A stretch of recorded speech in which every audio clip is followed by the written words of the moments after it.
Selamat pagi, senang sekali hari ini kita dapat berkumpul di sini untuk melaksanakan ibadah devotion kita pada hari ini. Saya juga mau menyapa yang mengikuti devotion melalui Zoom dan juga live streaming YouTube.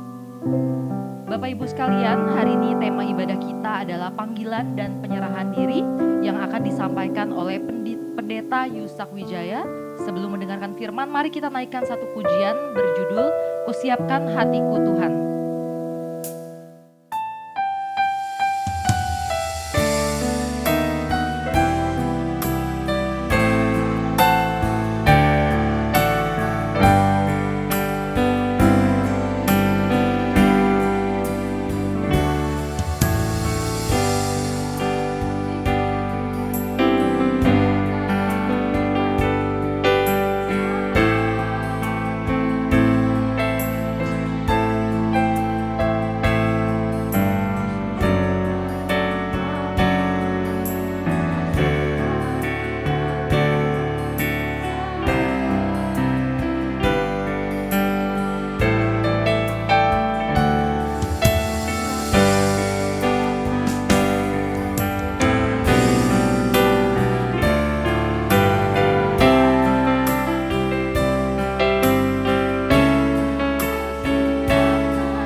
Tuhan, pada momen ini Tuhan, kami sebagaimana pujian yang kami lantunkan, dan kami berharap itu menjadi dupa yang harum di sekeliling mesbah Tuhan.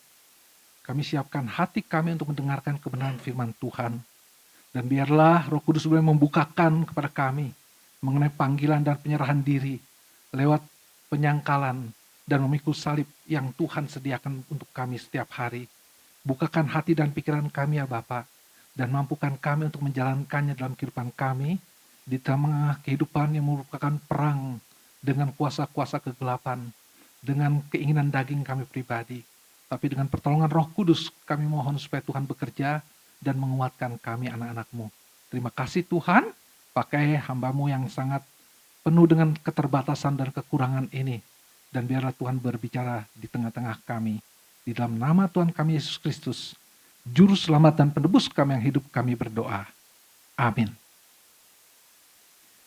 Saudara yang dikasih Tuhan,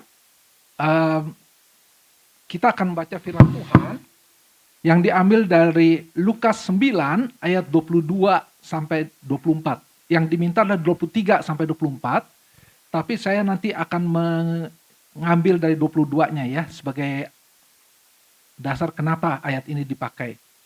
Lalu kemudian disambung dengan Markus 10 ayat 28 sampai 30. Demikian bunyinya. Dan Yesus berkata, ini ayat 22 ya, anak manusia harus menanggung banyak penderitaan dan ditolak oleh tua-tua, imam-imam kepala dan ahli Taurat. Lalu dibunuh dan dibangkitkan pada hari ketiga. Langsung kita masuk ke dalam ayat ke-23 berkata begini, di sini nggak muncul ya. Katanya begini tuh, setiap orang, katanya kepada mereka semua, setiap orang yang mau mengikut aku, ia harus menyangkal dirinya, memikul salibnya setiap hari, dan mengikut aku. Karena barang siapa mau menyelamatkan nyawanya, ia akan kehilangan nyawanya. Tetapi barang siapa kehilangan nyawanya karena aku, ia akan menyelamatkannya. Lalu kita lanjutkan dengan Markus 10 ayat 28 sampai 30. Demikian bunyinya. Berkatalah Petrus kepada Yesus, kami ini telah meninggalkan segala sesuatu dan mengikut engkau. Jawab Yesus, aku berkata kepadamu, sesungguhnya setiap orang yang karena aku dan karena Injil meninggalkan rumahnya, saudaranya laki-laki atau saudaranya perempuan, ibunya atau bapaknya, anak-anaknya atau ladangnya, orang itu sekarang pada masa ini juga akan menerima kembali 100 kali lipat rumah, saudara laki-laki, saudara perempuan, ibu, anak, dan ladang, sekalipun disertai berbagai penganiayaan. Dan pada zaman yang akan datang, ia akan menerima hidup yang kekal. Demikian firman Tuhan. Saudaraku yang dikasih Tuhan, seperti yang tadi saya jelaskan, bagian Lukas 9 ayat 23 ayat 24 ini, waktu Yesus menyampaikan mengenai orang yang disampaikan pada semua orang yang mau mengikut dia, dengan syarat mengikut Yesus itu harus menyangkal diri dan memikul salib setiap hari. Itu sebelumnya diawali dengan pertanyaan di dalam ayat 18. Kalau sempat kita lihat ya, ayat 18 itu sampai ayat 22, 21, bicara tentang Yesus sedang berdoa, lalu dia bertanya kepada murid-muridnya, kata orang banyak, siapakah aku ini? Lalu timbul banyak jawaban. Ada yang bilang Yohanes Pembaptis, ada yang mengatakan juga bahwa Elia, ada pula yang mengatakan bahwa dari nabi-nabi dahulu yang telah bangkit. Itu yang dikatakan oleh orang banyak, saudara yang kasih Tuhan. Tetapi sekarang Yesus tanya kepada murid-muridnya, menurut kalian siapakah aku ini? Nah, Petrus langsung spontan menjawab. Tadi sebelumnya kan murid-murid semuanya memberi jawaban ya. Ya, ada yang mengatakan ini Yohanes, ada yang mengatakan Elia, ada yang mengatakan kamu adalah nabi yang bangkit dari zaman dahulu. Tetapi kali ini waktu Yesus bertanya, menurut kalian siapakah aku ini? Dan pertanyaan ini menurut saya adalah pertanyaan yang harus kita renungkan. Siapakah Yesus menurut kita? Menurut apa yang Tuhan mau dia digambarkan ya. Nah, tapi menurut kita adalah berapa jauh kita mengenal Kristus. Nah, teman-teman kita lihat Simon Petrus langsung dengan spontan menjawab, engkau adalah Mesias dari Allah yang hidup. Di dalam Lukas dikatakan Mesias anak Allah yang hidup. Nah, jawabannya ini benar teman-teman yang kasih Tuhan yang dikatakan. Makanya Yesus bilang bahwa Allah mengaruniakan ini kepada kamu. Tetapi motivasinya yang salah. Nah, di mana salahnya? Nanti kita lihat ya teman-teman. Karena apa teman-teman? Kita lihat banyak orang Kristen saat ini dan ini perlu dikoreksi apa yang pengertian Petrus. Karena waktu bilang Mesias, di dalam bayangan dia adalah dia sudah melihat bagaimana Yesus membuat orang buta melihat, orang lumpuh berjalan, orang tuli berbicara. Saya lihat nggak ada yang protes nih. Orang tuli mendengar ya. Atau saya nggak tahu lagi terpaku pikirannya kemana. Nah, orang tuli mendengar. Tapi ini kita Yasi sangat santun ya. Kalau langsung angkatan, Pak nggak begitu ya. Kalau anak-anak di KKR remaja atau di mana, langsung spontan mereka. Ya. Nah, teman-teman, jadi kenapa saya katakan itu adalah sebagai politis? Karena itu yang pikiran mereka, waduh, Yesus ini yang dia lakukan belum pernah terjadi pada masa ini dan masa sebelumnya. Jadi kalau Yesus ini adalah Mesias, dia tentu akan memimpin kita untuk membangun kembali kerajaan Israel. Tapi bukan itu. Yang dimaksud di sini adalah sebenarnya Mesias yang dalam arti rohani. Nah, teman-teman, nanti saya akan lanjutkan bicara ini. Jadi kalau kita kembali melihat sekarang ini, bahkan orang Kristen saat ini melihat Yesus Kristus itu secara parsial, menurut pikiran dan maunya mereka. Artinya apa? Melihat Yesus melakukan banyak mujizat, lalu terpikir Yesus adalah raja. Kita adalah anak raja. Berarti kita tidak akan mengalami kegagalan. Ini yang kita bilang sebagai prosperity theology ya. Kita tidak akan mengalami penderitaan. Ya, kita akan mengalami kesuksesan seumur hidup kita. Padahal kesuksesan itu Yesus sendiri datang mengalami penderitaan itu yang kita alami. Dan sukses itu bukan dalam pikiran materi yang sifatnya sementara. Sukses dalam pengertian di sini adalah sukses Yesus Kristus, bagaimana dia menggenapi rencana Allah di dalam hidupnya. Yaitu apa? Datang ke dalam dunia menebus dosa manusia. Nah, teman-teman yang kasih Tuhan, kadang-kadang demikian. Kita hanya mengerti apa yang kita tahu sebagian. Dan kasihan sekali teman-teman yang kasih Tuhan. Saya pernah menghadiri satu kebaktian ibadah daripada satu gereja di mana saya waktu itu bekerja di lembaga keuangan dan harus memberikan pinjaman. Waktu memberikan pinjaman itu, ya, saya mau tahu berapa sih potensi kemampuan dia untuk mengembalikan dana yang ada. Waduh, khotbahnya luar biasa, teman-teman. Dia sampai bilang, firman Tuhan mengatakan, ya, kamu kalau berikan sesuatu buat Tuhan, Tuhan akan lipat gandakan. Ya, bahkan dikutip lagi 100 kali lipat. Waduh, luar biasa. Jadi ini transaksional ya. Kalau saya ikut Tuhan dan saya berikan apa yang saya punya ini, Tuhan akan kembalikan sekian ratus kali lipat. Padahal mereka lupa di dalam kekristenan bahwa sebenarnya sebelum kita mampu memberikan apa-apa, Tuhan sudah memberikan yang terbaik di dalam hidup kita. Yang terbaik dari dirinya itu apa? Hidupnya untuk menebus kita dari kebinasaan.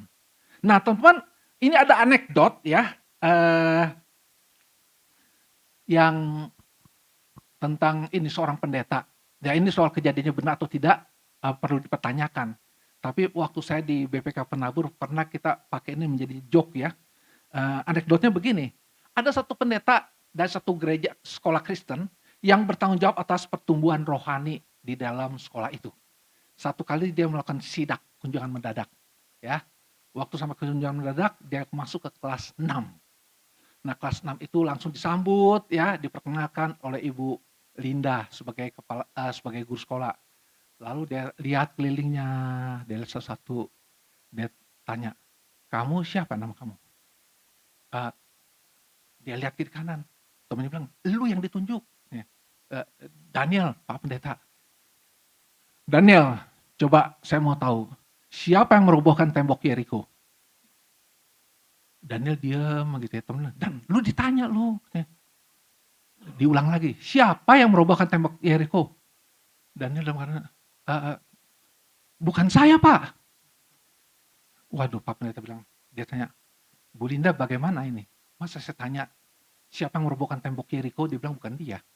Ibu Linda bilang, Pak, setahu saya Daniel itu anaknya jujur. Kalau dia bilang bukan dia, pasti bukan dia gitu kan. Lalu si pendeta nggak puas, ya, dia datang kepada kepala sekolah Ibu Neti. Bu Neti, diceritakan semua kejadian ini. Lalu Ibu Neti komentarnya apa? Bilang, Pak, Ibu Linda itu salah satu guru terbaik kita. Dia kenal setiap muridnya. Jadi dia tahu mana yang jujur dan yang tidak jujur. Makin pusing lagi. Dia bilang, coba saya melihat file. Dan ini anak siapa? Oh, dia anaknya Pak Robert. Robert yang mana? Di gereja Anu. Oh, di jemaat kita ya, jemaat saya. Oke, coba saya mau telepon. Pak Robert sedang rapat. Diceritakan masalah yang ada ya. Pak Robert bilang, Pak Pendeta, terima kasih sudah telepon saya. Tapi maaf, saya sedang ada rapat penting ya. Begini, Bapak tolong hitung ongkos untuk membangun kembali tembok itu.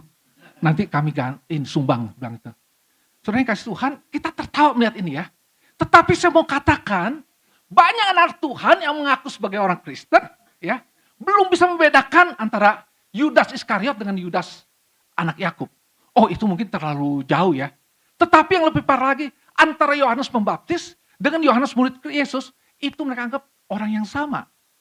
Jadi teman-teman, kita melihat Bagaimana kita bisa mengenal Kristus, mengerti isi hatinya, tidak pernah membaca firman-Nya. Kita tidak memahami apa yang Tuhan mau sampaikan. Kita nggak bergaul erat, nggak ada satu personal relations. Maka itu dikatakan kekristenan, Christianity is not only religion, it's relations. Ya, ada hubungan pribadi. That's why we call our God as a father. Nah, teman-teman yang kasih Tuhan, mengapa Tuhan Yesus harus mengoreksi motivasi muridnya? Bahwa Mesias itu bukan dalam arti pengertian politis. Maka itu kalau teman-teman lihat ya, Yesus tidak mau murid-muridnya tenggelam atau takjub melihat tanda-tanda dan mujizat yang Yesus lakukan. Sampai akhirnya kan kita sering melihat di antara murid-murid ya, lanjutannya, mereka seringkali bertengkar, mempertanyakan siapa yang terbesar di antara mereka. Waktu mau mencuci kaki pun mereka merasa ini bukan pekerjaan yang layak untuk mereka. Jadi teman-teman, masuklah itu di dalam ayat 23. Ya, yang Yesus katakan, katanya kepada mereka semua. Setelah Yesus menceritakan di dalam bagian tentang pemberitahuan pertama tentang penderitaan Yesus, di ayat 22 kan Yesus bilang anak manusia harus menanggung banyak penderitaan. Jadi ini melawan konsep yang ada di kepala setiap murid. Ya. Lalu baru masuk dalam ayat 23 dikatakan, setiap orang yang mau mengikut aku, ia harus menyangkal dirinya, memikul salibnya setiap hari, dan mengikut aku. Nah, teman-teman yang kasih Tuhan, dalam Lukas 9:23 ini, menurut Full Life Bible Study, ikut Yesus Kristus itu adalah, ini berbeda dengan ajakan awal waktu kemarin kita dengar pendeta Petrus ya. Waktu kemarin ajakan awal itu adalah mereka bidang pelayanan mereka, pekerjaan mereka adalah sebagai penjala. Sekarang tetap jadi penjala, cuman beda objek manusia. Nah itu baru pertama kali langsung mereka ikut. Tetapi setelah perjalanan waktu, mereka lihat, wow, Yesus Kristus bisa lakukan begitu banyak hal. Wah, kita nggak salah ikut dia. Tetapi mereka nggak tahu mengenai Yesus datang menjadi orang yang akan menderita, anak manusia akan menderita. Nah itulah sebabnya Yesus katakan dalam ayat 22 teman-teman.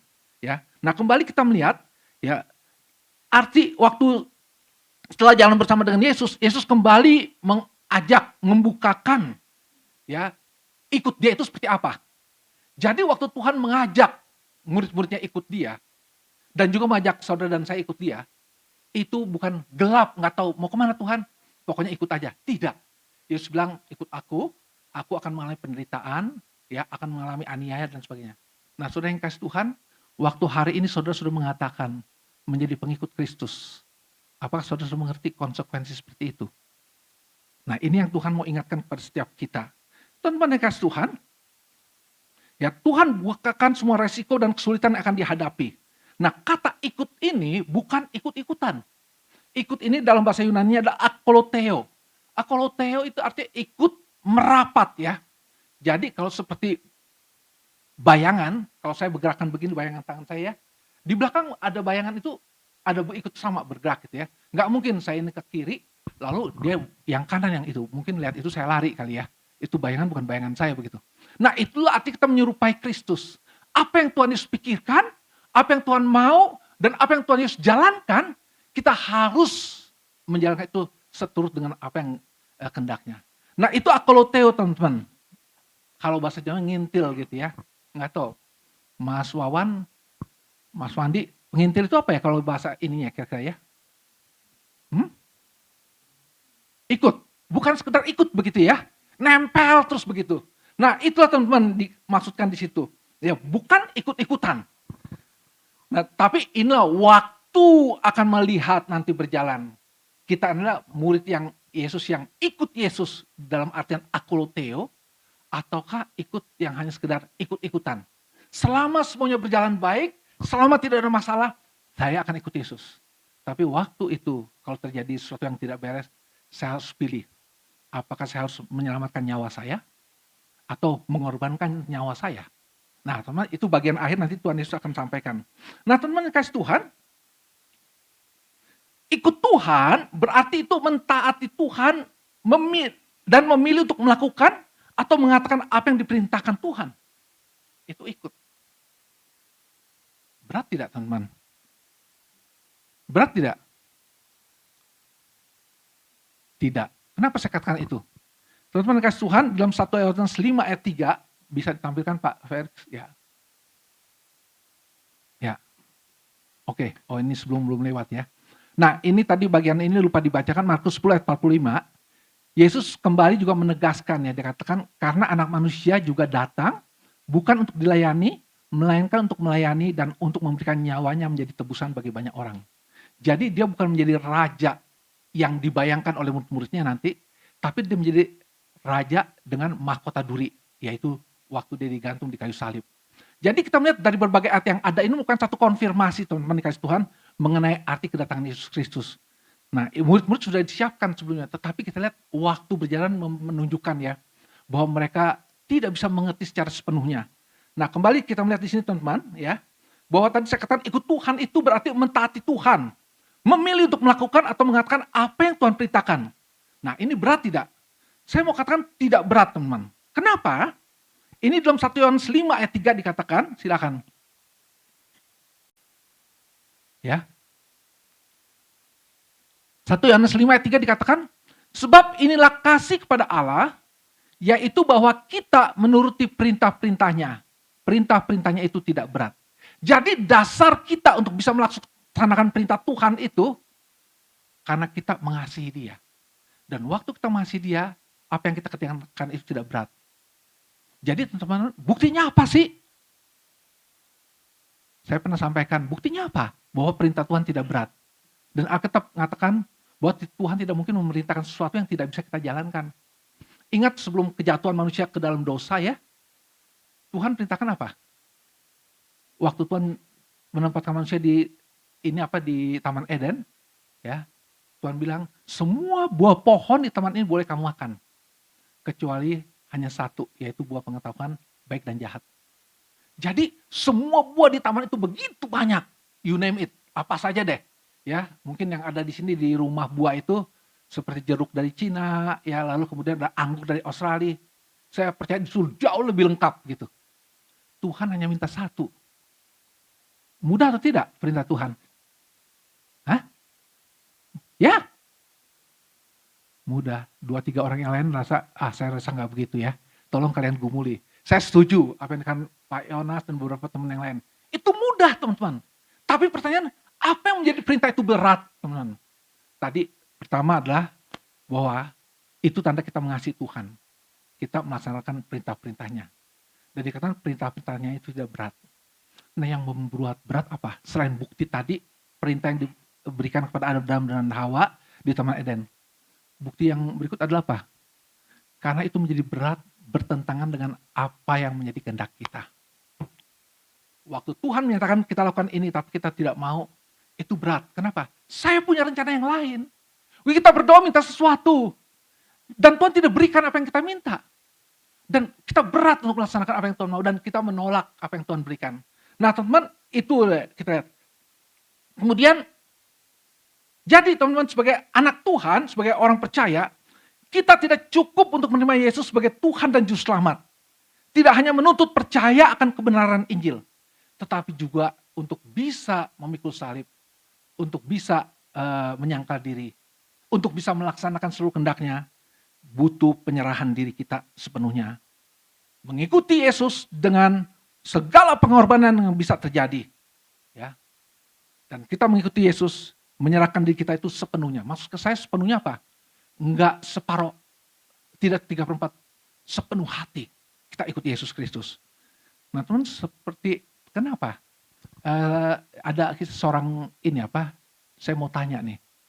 Ya, kepada siapa yang masih single ya? Hah? Pak Romen udah menikah. Hah? Single semua ya? Orang misalnya gadis ya, ini bayangkan kepada saya jangan Pak Yusmanto lagi, ntar saya targetin dia terus begitu ya. Yang udah menikah deh. Pak Romen baru menikah. Kalau Putri tanya kepada kamu, Mas Romen, Bang Romen, berapa besar cintamu padaku gitu. Kira-kira Pak Romen jawabnya gimana? Berapa besar cintamu padaku? Apakah engkau mengasihi aku? Pertanyaan pertama, jawabnya apa Pak Roman? Iya, mengasihi. Berapa besar kasihmu padaku? Nah, waduh, gila. Nah, nah, lebih besar dari apa yang kamu bayangkan. Ya dia butuh perlu yang konkret, seperti apa gitu. Saya justru nggak ada bayangan, waktu tanya kamu tuh, dia mau tahu supaya bayangan itu menjadi lebih nyata gitu. Jangan seperti orang pemuda yang mengatakan waktu jalani kehidupan mereka 2 tahun, lalu istri bilang, aku nyesel nikah sama kamu. Ya, hidup melarat begini ya, tak harusnya aku tidak. Terus dia, pemuda bilang, kan dari awal aku bilang, bahwa hanya engkau yang aku miliki. Berarti nggak punya yang lain, tau nggak? Sekarang udah begini bilang masih kurang, tau nggak? Tentu bukan begitu ya. Jawabnya Pak Roman. Pak Roman bisa punya deposito 10 juta. Mau nggak diberikan kepada putri? Mau. Kalau punya motor, itu udah besar belum cintanya? Belum. Kenapa? Belum besar. Lebih ya. Pak Roman masih punya motor. Mungkin nanti Tuhan percayakan punya mobil, punya rumah. Berarti masih bisa. Tetapi itu masih belum besar, teman-teman. Waktu dikatakan bahwa dia memberikan yang terbesar, ya apa? Waktu Roman memberikan hidup dia, memberikan dirinya buat putri. Nah itulah teman-teman yang terjadi. Waktu Yesus bertanya kepada murid-muridnya Simon Petrus, dia panggil, apakah engkau mengasihi aku? Sampai 3 kali, teman-teman. Dan kenapa Tuhan Yesus tanyakan ini? Ya, ini supaya setiap kita, waktu melakukan penyerahan diri kepada Kristus, itu harus didasari kasih. Kasih yang mengerti bagaimana Tuhan telah berkorban, ya, menebus kita dari kebinasaan. Yang seharusnya disalib adalah kita, ada di sana, tetapi Yesus bersedia untuk menggantikan kita. Dan dalam Efesus 5 ayat 2, boleh dikatakan oleh ini Paulus, hiduplah di dalam kasih sebagaimana Kristus Yesus juga yang telah mengasihi kamu dan telah menyerahkan dirinya untuk kita sebagai persembahan dan korban yang harum bagi Allah. Jadi teman-teman melihat di sini Yesus mengasihi Allah, dan bukti mengasihi Allah adalah apa? Mentaati apa yang menjadi kehendak Allah. Nah, kehendak Allah itu apa? Yaitu dia datang ke dalam dunia menjadikan dirinya menjadi tebusan bagi orang berdosa. Mati di kayu salibkan. Dan untuk itu teman-teman gak tanggung-tanggung. Aduh kalau tahu begini Tuhan, apa urusan saya dengan manusia berdosa? Kenapa saya harus menebus dosa mereka?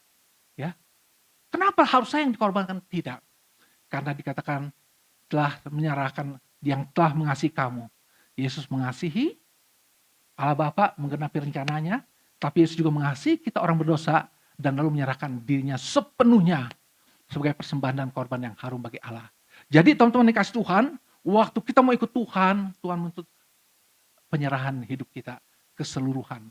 Enggak setengah hati, enggak sebagian. Nah teman-teman yang kasih Tuhan,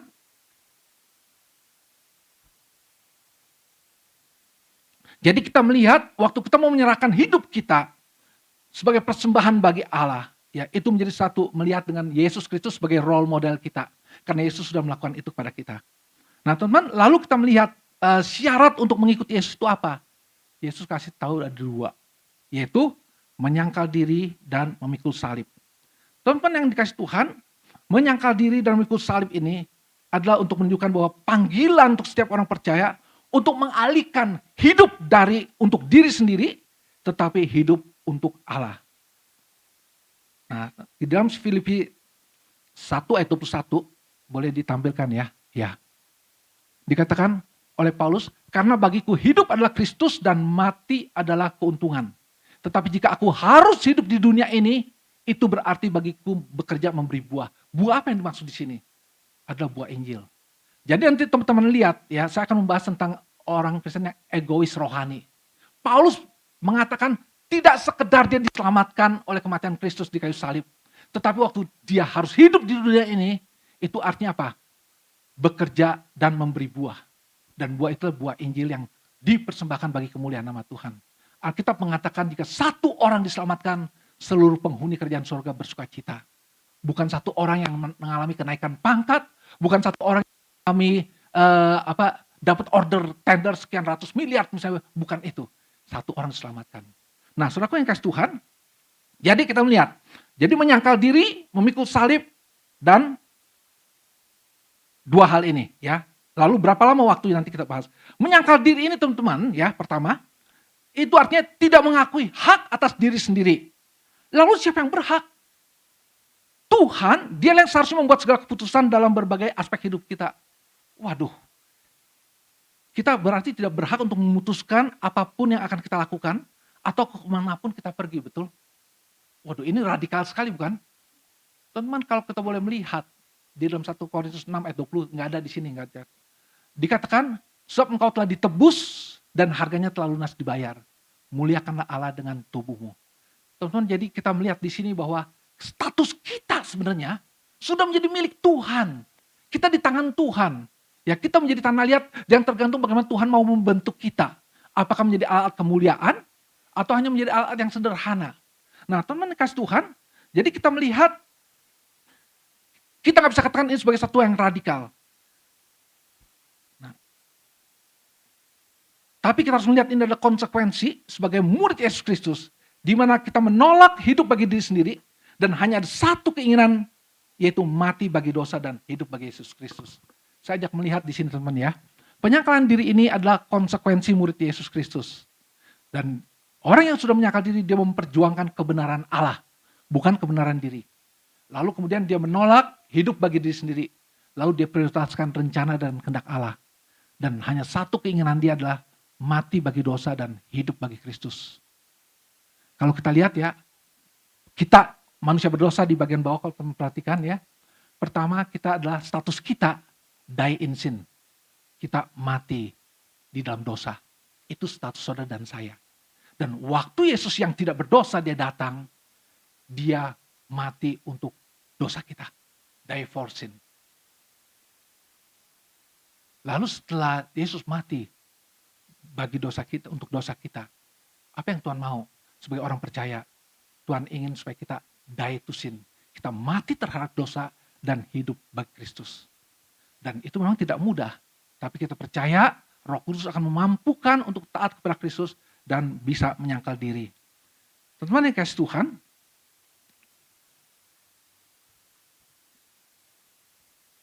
sekarang kita melihat yang berikut adalah tentang salib Kristus.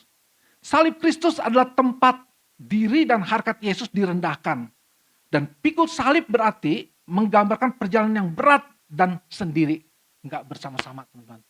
Teman-teman yang dikasih Tuhan, kalau kita melihat salib itu adalah sesuatu yang di dalam ini apa? Di dalam beberapa ayat, tapi saya nggak ajak untuk membaca. Salib Kristus itu merupakan lambang penderitaan di dalam 1 Petrus ya. Lalu juga arti merupakan kematian, lambang kematian. Lambang kehinaan dalam Ibrani.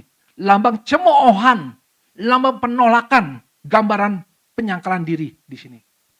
Kita tahu bukan orang-orang yang disalibkan, itu mereka itu tidak bisa menerima saat-saat terakhir. Makanya tidak heran orang kalau disalibkan ya, itu hukumannya udah berat karena kejahatannya sudah sangat luar biasa. Mereka bukan hanya berbuat jahat tapi sebagai pembuat kejahatan gitu ya dalam hidup mereka. Nah biasanya saat terakhir mereka lontarkan segala macam ini apa kutukan dan marah sana kemari Tuhan, teman-teman. Tapi berbeda dengan Yesus Kristus, dia tidak berdosa. Lalu waktu disalibkan, dia katakan, Bapa ampunilah mereka, karena mereka tidak tahu apa yang mereka perbuat. Dan setiap doa Yesus Kristus ini didengar oleh salah satu penjahat di situ. Dan disitulah kita lihat teman-teman, pada saat itu tidak ada mujizat sama sekali. Pada saat itu tidak ada tanda-tanda lain. Yang ada adalah penderitaan dan kesulitan. Tapi lewat penderitaan Kristus itu, lewat kata-katanya itu teman-teman, penjahat samping ini bisa berkata, Tuhan jika engkau datang sebagai raja, ingatlah akan aku. Teman-teman yang kasih Tuhan, inilah yang Tuhan mau. Kita waktu pikul salib, penderitaan yang kita alami, semua itu bisa membawa banyak jiwa untuk datang kepada Kristus. Tapi banyak orang suka salah ngerti teman-teman. Yang dia pikir pikul salib itu apa? Pikul salib itu adalah cacat fisik. Karena suka ngebut, lalu patah. Ya kakinya akhirnya dia bilang, ini saya pikul salib. Pikul salib itu karena, itu kan pikul salib. itu menanggung akibat daripada kesalahan sendiri. Lalu juga ada yang bilang misalnya waktu ada mertua ya, datang ke rumah ikut campur ya, sampai taplak meja ini ganti harus dan lain sebagainya. Akhirnya antara menantu perempuan dengan mertua nggak cocok. Lalu menantunya bilang, saya harus pikul salib. Pikul salib adalah karena Kristus. Demi untuk Kristus kita siap untuk pikul salib. Nah apa yang dikatakan pikul salib misalnya, si menantu ini kalau dia mencoba setiap kali mertua datang, dia injili mertuanya. Yang supaya lebih mengenal Kristus, terima Yesus Kristus sebagai juru selamat pribadi. Dan akhirnya mertuanya sangat jengkel dan memusuhi dia. Dan sering membicarakan yang jelek tentang dia di depan para ini. Nah itulah pikul salib dia teman-teman. Teman-teman yang kasih Tuhan, juga kita melihat waktu kita pikul salib terjadi, kita harus siap kehilangan reputasi, kehilangan pangkat, kehormatan, atau harta kekayaan dalam mempertahankan hidup kita sebagai anak Tuhan.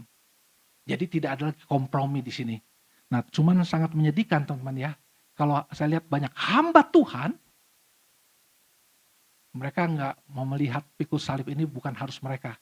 Jemaat yang mikul salib, mereka salib hamba Tuhan, minta jemaat yang pikul. Yaitu apa misalnya? Saya suka malu ya, lihat hamba Tuhan, ada yang udah punya outfit dia, bajunya branded, lalu tasnya ada yang harga 250 juta, ada yang lebih bahkan. Saya lagi pikirkan loh, Yesus datang ke dalam dunia nggak minta syarat. Saya datang harus di istana Buckingham, selevelnya ini, selevelnya Prince Charles gitu ya, sekarang udah king gitu ya.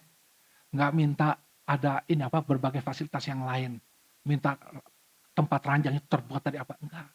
Palungan yang tersedia buat dia teman-teman. Itu yang Yesus lakukan. Nah teman-teman dikasih Tuhan, ya waktu pendek saya sudah selesaikan. Pertanyaan adalah berapa lama? Berapa lama kita harus menanggung, memikul salib, menyangkal diri dan memikul salib? Dikatakan di dalam ayat sebelumnya, kalau teman baca adalah apa? Ayat 23. Katanya kepada mereka semua, setiap orang yang mau mengikut aku, ia harus menyangkal dirinya, memikul salibnya setiap hari. Jadi teman-teman, ini adalah satu pergumulan seumur hidup. Ya, itu adalah satu komitmen seumur hidup yang harus dijalani terus-menerus. Nah, teman dikasih Tuhan, ada upah besar yang menanti. Dalam artian apa? Upah secara rohani. Nah, lalu pertanyaan buat kita adalah apa? Setelah itu masuk ke dalam Markus 10 ayat 28 sampai 30. Ini pertanyaan daripada Petrus, kami ini telah meninggalkan segala sesuatu dan mengikut engkau.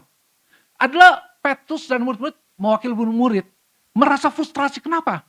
Ada orang muda yang kaya datang pada Yesus Kristus, tapi akhirnya pergi meninggalkan Yesus karena ingin masuk surga, harus korbankan seluruh hartanya. Sedangkan murid berpikir, kita udah gak punya apa-apa lagi. Kami dapat apa? Nah teman-teman dikasih Tuhan, itu kita melihat ya, dari pertanyaan Petrus itu, dia mau katakan, dia telah tinggalkan semua untuk ikut Yesus Kristus. Nah Tuhan menjawab apa? Barang siapa yang oleh karena aku dan karena Injil, dia akan mendapatkan 100 kali lipat. Di zaman yang akan datang, terima hidup yang kekal. Nah teman-teman dikasih Tuhan, kita melihat ikut Tuhan Yesus, ya, memikul salib, menyangkali diri memikul salib, itu jangan dilihat sebagai upah, tetapi sebagai anugerah. Kenapa? Kita sebelum mengikuti Yesus, Tuhan sudah memilih kita untuk diselamatkan. Dan anugerah ini tidak terbayar, teman. Saya membayangkan, kalau misalnya keselamatan yang Tuhan berikan, itu dilelang.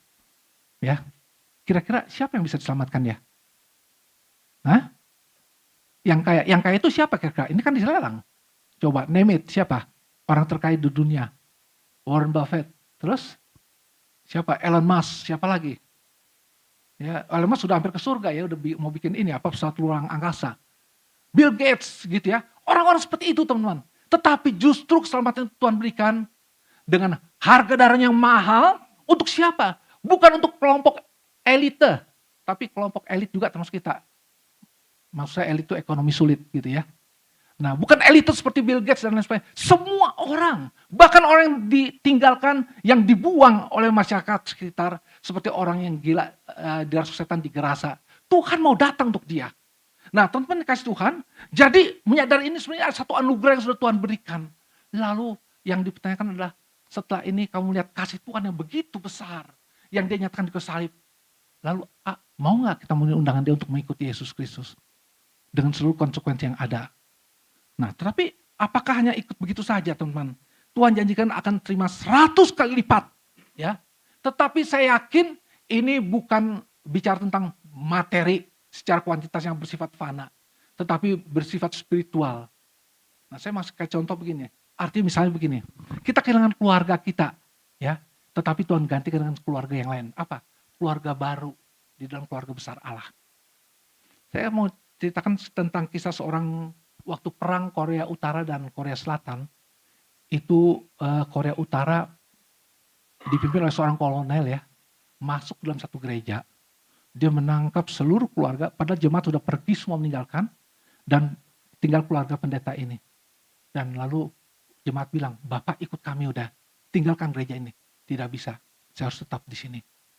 Lalu pemimpin dari Korea Utara ini kolonel datang, lalu kemudian singkat cerita, ya, dia menembak mati anaknya, ya, keluarganya dihabisi, dan dia sendiri juga ditembak kakinya sampai membuat dia jadi lumpuh, ya, jadi pincang. Nah, singkat cerita setelah perang berakhir, kolonel ini ditangkap.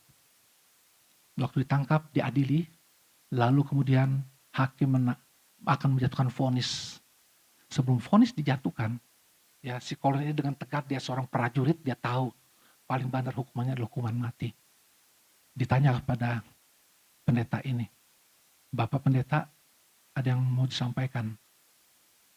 Dia bilang, orang ini telah membuat saya kehilangan keluarga saya. Anak saya dibunuh di depan mata saya. Ya, istri saya pun juga demikian. Dan saya mengalami cacat sampai hari ini. Tapi dia masih hidup, orang ini. Sayangnya dia belum mengenal Tuhan. Kalau boleh, saya mohon pada pengadilan agar orang ini boleh diangkat menjadi anak saya. Teman-teman, kolonel yang tadi tegar, begitu dengar itu, ya, nggak tahan lagi, dia bangkit dari tempat itu bersaksi. Dia dengan berlutut jalan, ya, datang ke tempat itu pendeta ini, dan dia peluk kakinya yang cacat itu.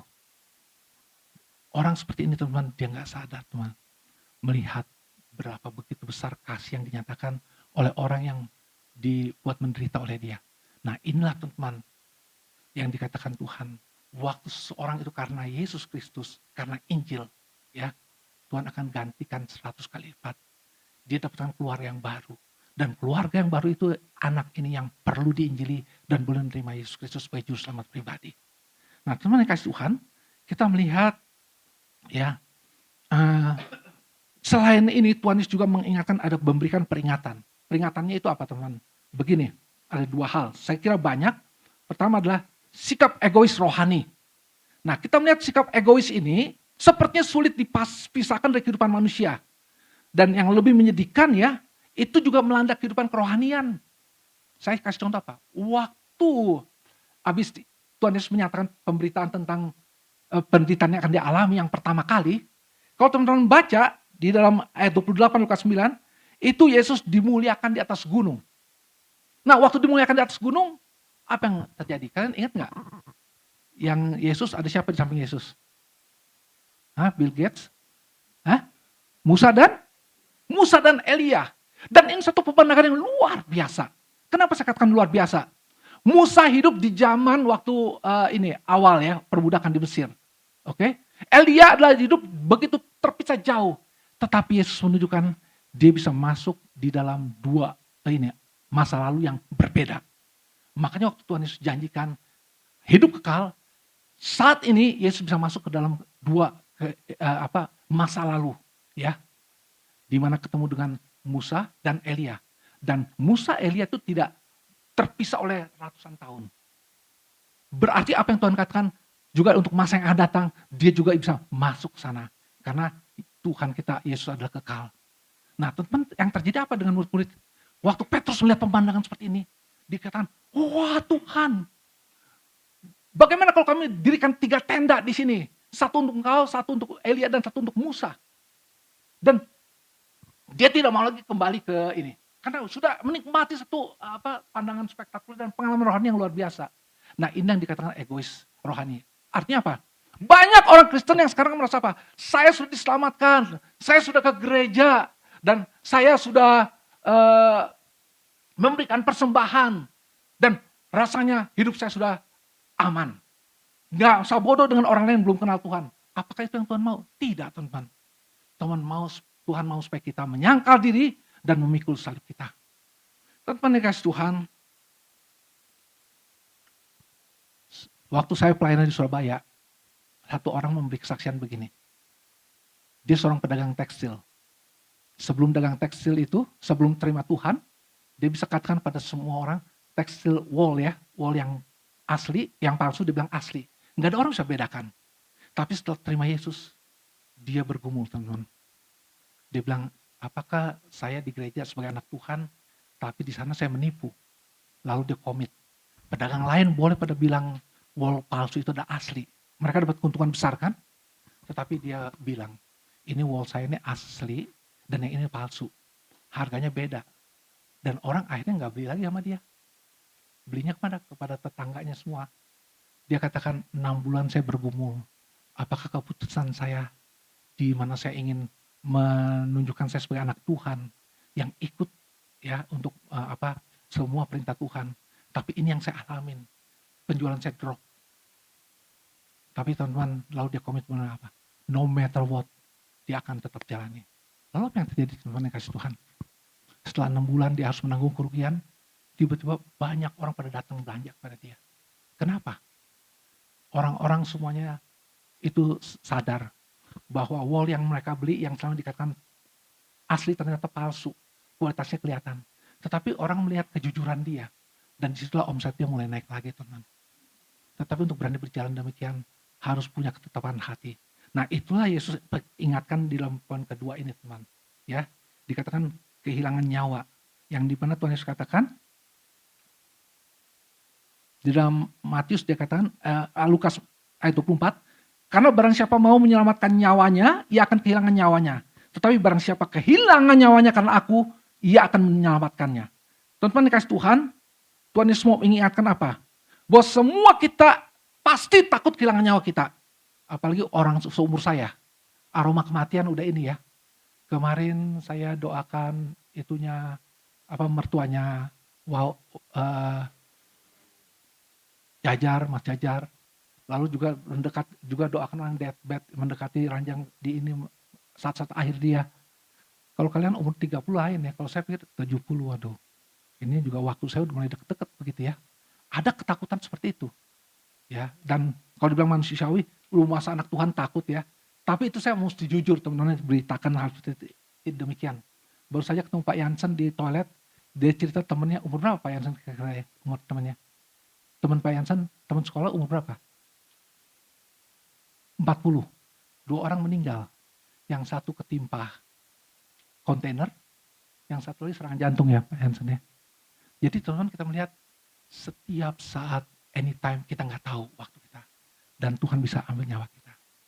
Nah, kita tahu kita sebagai orang berdosa, kita mau lakukan mempertahankan nyawa kita. Misalnya Tuhan tujukan pada siapa? Orang yang punya penuh hati bilang, Tuhan aku siap untuk ikut engkau. Di tengah jalan dia merasakan, wah ini berat ya. Kalau sampai begini saya akan mengorbankan terlalu banyak harga yang harus saya korbankan. Padahal itu tidak sebanding dengan darah Kristus yang mahal itu. Lalu dia mundur. Nah itu yang Tuhan katakan, dia menjadi murtad. Ya, dia berusaha untuk mempertahankan nyawanya. Sesungguhnya dia kehilangan nyawanya. Nah, siapa yang bisa menyelamatkan nyawa kita teman-teman? Siapa yang bisa membebaskan kita dari kebinasaan? The one and the only adalah Yesus Kristus. Nah teman-teman yang kasih Tuhan, mungkin secara kasat mata kita kalah dengan orang-orang yang di dunia ya. Tetapi firman Tuhan mengingatkan kita dalam 1 Korintus 15 ayat 19 dikatakan begini. Bisa dimunculkan? Ya. Dikatakan Jikalau kita hanya dalam hidup ini saja menaruh pengharapan pada Kristus, maka kita adalah orang-orang yang paling malang dari segala manusia. Jadi teman-teman, sebagai pengikut Kristus, pengharapan kita bukan hanya pada hidup yang di dunia yang sangat terbatas ini. Tapi pengharapan kita adalah pada kekekalan yang tidak pernah terpikirkan berapa lama. Ya, kekekalan itu. Dan disitulah kita merasakan satu kehidupan bersama Tuhan, di mana tidak ada lagi penderitaan, tidak ada lagi sakit penyakit, tidak lagi peperangan, dan tidak lagi kejahatan. Tetapi apakah terlalu lama nunggu itu? Tidak. Hari ini juga Tuhan katakan kita sudah bisa menikmatinya. Itu yang dikatakan dalam Alkitab, already but not yet. Kita menikmati kehadiran Tuhan di dalam kehidupan kita lewat aniaya dan berbagai kesulitan yang ada. Nah, teman-teman dikasih Tuhan, saya tutup renungan ini di dalam ini, kita tentang seorang Yosefus. Yosefus itu adalah seorang penulis sejarah bangsa Yahudi di abad pertama. Jadi sekitar tahun 60-an ya. Dia menulis, dia bukan orang Kristen. Tapi dia membuat satu tulisan begini. Saya heran kenapa orang-orang Yahudi Kristen ketika tubuh mereka dilumuri dengan jelaga, lalu diikat di stadium, lalu dibakar, mereka tidak kalian tangis atau kesakitan. Bahkan mereka menaikkan pujian. Ini diilhami oleh Paulus dan Silas waktu di dalam penjara. Lalu dia bilang juga, dia lihat bagaimana orang Yahudi Kristen waktu diadu dengan binatang buas, saat cakar singa merobek-robek tubuh mereka, mereka sakit betul, tetapi mereka sukacita. Nah, Yosefus teman-teman, dia tidak mengerti rahasia ini apa teman-teman. Ya, kenapa bisa orang Yahudi Kristen seperti itu? Tetapi sebagai penutup Roma 8 ayat 38 sampai 39, tolong tampilkan bisa. Ya, kita baca bersama-sama Tuhan ya, teman-teman ya. 1, 2, 3. Siapakah yang akan memisahkan kita dari kasih Kristus? Penindasan atau kesesakan, atau penganiayaan, atau kelaparan, atau ketelanjangan, atau bahaya, atau pedang. Sebab aku yakin bahwa baik maut maupun hidup, baik malaikat-malaikat maupun pemerintah-pemerintah, baik yang ada sekarang maupun yang akan datang, atau kuasa-kuasa, baik yang di atas maupun yang di bawah, ataupun sesuatu makhluk lain, tidak akan dapat memisahkan kita dari kasih Allah yang ada dalam Kristus Yesus Tuhan kita. Amin. Mari kita berdoa. Tuhan Bapa di surga, sampai sebegitu jauh lidah bibir hamba-Mu menyampaikan kebenaran firman Tuhan. Tapi hamba mohon dengan kerendahan hati ya Bapa, agar Roh Kudus boleh memeteraikan setiap bagian firman Tuhan di dalam pikiran dan hati kami. Dan bukan hanya sampai sebatas itu Tuhan, tetapi juga kami dimampukan, dikuatkan oleh Roh-Mu yang kudus untuk menapaki kehidupan yang Tuhan percayakan ini hari demi hari, bulan demi bulan, dan tahun demi tahun, bahkan sepanjang hidup kami, untuk kami menjalankannya dengan hidup yang berani menyangkal diri dan juga memikul salib yang Tuhan sediakan. Terima kasih ya Bapa, dan kami bersyukur Tuhan untuk apa yang sudah Tuhan janjikan bagi setiap anak-anak-Mu yang sepenuhnya hidupnya bergantung kepada Tuhan. Dalam nama Tuhan Yesus Kristus kami berdoa. Amin. Terima kasih untuk Bapak Pendeta Yusak Wijaya atas pelayanannya. Tuhan Yesus memberkati. Bapak Ibu, saatnya kita memberikan yang terbaik untuk Tuhan. Persembahan bisa diberikan dari balik sebelah kiri saya, dilanjutkan ke sebelah kanan, diiringi lagu Kubawa Korban Syukur.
Tuhan Allah Bapa di surga, kami kembali menghadap hadirat Tuhan dengan penuh rasa syukur ya Bapa, untuk ibadah yang boleh berlangsung pada hari ini, dan kami boleh merasakan kehadiran Tuhan di tengah-tengah kami, sebagaimana juga di waktu-waktu sebelumnya. Bapa di surga, pada saat ini juga kami juga mau menaikkan syukur kami Tuhan, untuk pelbagai program yang boleh berlangsung, baik program asik yang berlangsung di Makassar, dan juga di tempat-tempat lain. Dan kami percaya Tuhan, bahwa ini tidak hanya berhenti sampai di sini saja, tetapi setiap benih-benih yang telah ditanamkan dan yang boleh bertumbuh, boleh Tuhan tumbuhkan untuk boleh menjadi benih Injil yang untuk boleh nanti menjadi kemuliaan nama Tuhan.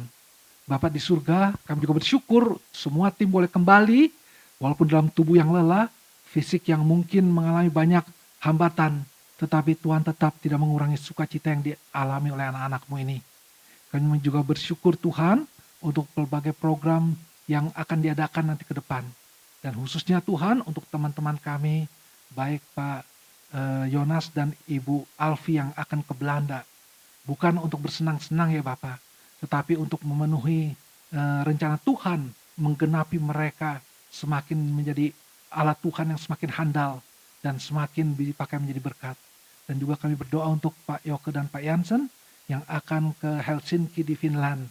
Tuhan, kami tahu perjalanan ini adalah perjalanan yang tidak mudah.